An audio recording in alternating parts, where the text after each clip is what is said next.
You're watching The Legal Breakdown. All right, so Glenn, I wanted to walk through a bit of a thought experiment with you in the event that the Supreme Court rules on Donald Trump's immunity case and it's either thrown out, which it should be, or if it's remanded back to the trial court and there's a bit of a delay, and that obviously depends on what the Supreme Court wants the trial court to do. But I want to talk about how long it would take to get this trial back on track in D.C., because that's the priority right now. Is as soon as the Supreme Court rules on this thing, how can we get it back into the hands of Judge Chutkan so that we can move this trial forward? So can you talk about the different instances in the event of it being remanded back to the trial court, or if Donald Trump losing outright, how much time it would take here to get this thing back onto trial track in D.C.? Okay, we're going to break this down into three parts. First of all, if Donald Trump loses and the Supreme Court just says, no, you actually have a constitutional duty to take care to faithfully execute the laws of the nation, so you can't violate them without running the risk of being prosecuted, and they simply return it to Judge Chutkan to be put back on the trial track. Now, when the case was paused, right, when the appeal was lodged and the Supreme Court took it for review, there were 88 days from that date to the date that Judge Chutkan set for trial. I think it was March 2nd originally. Correct. Yeah. And so what Judge Chutkan said to the parties is, okay, when the case is returned to me to be put back on the trial track, I'll give you those 88 days. Now, is that a legal requirement that she must give them 88 days? No. She could very easily say, look, I have reassessed. Time is of the essence. We have an upcoming election. The American people have a right to know when they go to the polls in November if they're casting their ballot for a convicted felon who tried to criminally overturn the results of a presidential election, or a completely exonerated man, someone who is innocent, someone who a jury of his peers found not guilty on all of the crimes. So she could say, listen, I have reconsidered and I'm going to give you 30 days or 60 days. Let me ask you this, just on that point, as a quick aside. If she promised him 88 days, for example, and then decides that she's going to give 30 or 60 days, is that an issue that Donald Trump could take issue with and kind of appeal to a higher court, and then that in and of itself would become a grounds for another delay? Yeah, we always are looking for Donald Trump to appeal and delay the proceedings. Right, further, and so if she came forward and said you have 88 days, and you can, clear as day, you can just imagine Donald Trump's attorney saying, well, hold on, you told us 88 days, now you're telling us 30, we're going to appeal this issue. Yeah, the good news is there is no legal right to appeal a judge's determination to alter the trial schedule. No right at all, zero. There's no legal right. And I would argue there's no equitable right. But most importantly, there really is no right to appeal this decision. They can kick up dust. They can say you're interfering with my due process rights to prepare adequately for trial. They would lose all of those arguments, and I do not believe they'd have a right to appeal it. So then the next thing, we would be contending with is a trial on the merits, and that could be tried in this thought experiment before the November election. But let's assume, and I think that is a less likely result, frankly. I think the Supreme Court is going to give Donald Trump the delay he so desperately covets by remanding it to Judge Chutkan with directions to hold some more hearings and decide whether any of the acts alleged in the indictment might be within a president's official duties, even if they dwell on the perimeter of those official duties. So let's break it into two parts now. If there is a remand with a direction from the Supreme Court to hold more hearings, that will basically look like one of two things. And depending on which one of these things is involved, I think we're looking at two very different time frames. Let's assume that they remand it to Judge Chutkan and they say, Judge, we want you to go through each act alleged in Donald Trump's indictment. Give the parties an opportunity to argue, the parties meaning the defense attorneys and the prosecutors, to argue whether each act is or is not an official presidential act. Is it within the scope of a president's official duties, even out on the outer perimeter of those official duties? Hear arguments from the parties, make your ruling, your factual findings, and then return it to us for further proceedings in the Supreme Court.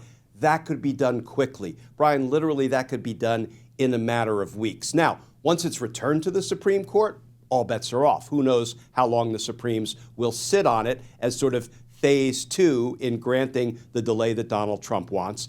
But then the second alternative is if they return it to Judge Chutkan and they direct her to hold evidentiary hearings. An evidentiary hearing is different from the hearing I just described. The hearing I just described simply involves the parties, the prosecutors and the defense, arguing their respective positions, official duties, not official duties.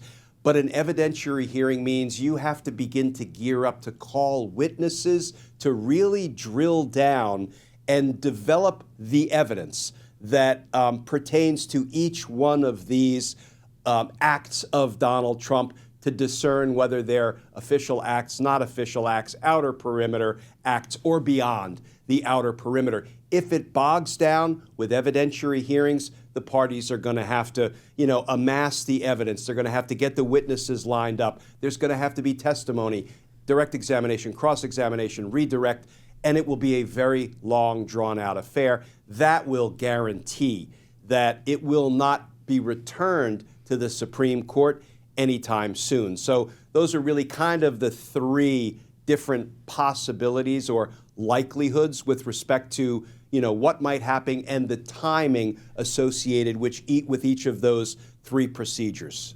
So basically, in all three scenarios, it really is up to the Supreme Court at the end of the day how much they want this whole process to be delayed, even on top of the delay that they've already handed Donald Trump. I mean, they can at this point decide to remand it back to the trial court, but continue to request further information, further evidentiary hearings that would drag this thing out surely into next year, or they can, opt to rule against Donald Trump, which honestly, I mean, based on our video that we did yesterday, seems less and less likely.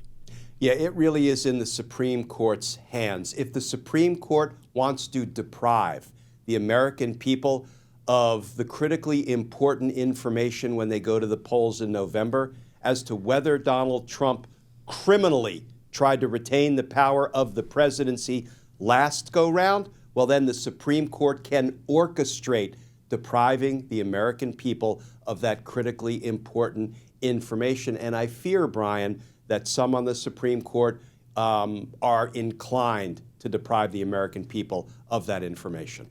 Well, let me ask you this. If it does go back to Judge Chutkan in what I think you and I both agree is an unlikely event that the Supreme Court rules against Donald Trump outright, do you think that Judge Chutkan will honor that 88-day delay that she had initially offered? Or do you think that by virtue of Donald Trump kind of squandering all of his goodwill and taking so much of a delay and taking so much issue with everything that's happening to the point where he has been able to drag this out, do you think that squandered all of his goodwill to the point where he's not entitled to any more 88-day delay that she would have otherwise given him prior to him pulling all of these antics? Yeah, those are all great questions, and I'm going to answer from the gut. I know Judge Tanya Chutkan. I used to try cases against her when she was a public defender in the courts of Washington, D.C., and I was a federal homicide prosecutor. We had murder cases against one another. I have the utmost respect and regard for Tanya Chutkan. I have a feeling she will honor her earlier stated position that she will give them 88 days. But here's the good news.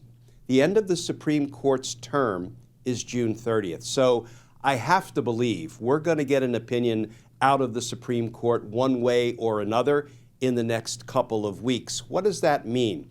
It means, let's just take June 30th. If the case gets returned to Judge Chutkan with a ruling that a president ain't a king and he can be prosecuted for his democracy-busting crimes, let's look at a calendar, 88 days. That would give them all of July, all of August, and all of September. What does that mean? It means an October 1st trial date. That means we could have a verdict sometime late October. Are we bumping up against the election, maybe up till the last day? Yes, we are. But don't the American people deserve to know who they're casting their ballot for? Absolutely. Absolutely. Talk about waiting on results. Imagine both waiting on presidential election results and the verdict from a jury on the same day. Stranger things have happened in this country. I wouldn't put it past anybody. Of course, we will continue to keep a very close eye on what happens here, but I'm glad we got to do this little thought experiment because I think it's important to be prepared for whatever happens. And there aren't that many avenues here, so at least we have a good lay of the land in terms of what we can expect in the coming weeks when we finally do get a decision on this case from the Supreme Court. So with that said, for those watching right now, if you want to continue following along, please make sure to subscribe. The links to both of our channels are right here on this screen. I'm Brian Tyler Cohen. And I'm Glenn Kirshner. You're watching The Legal Breakdown.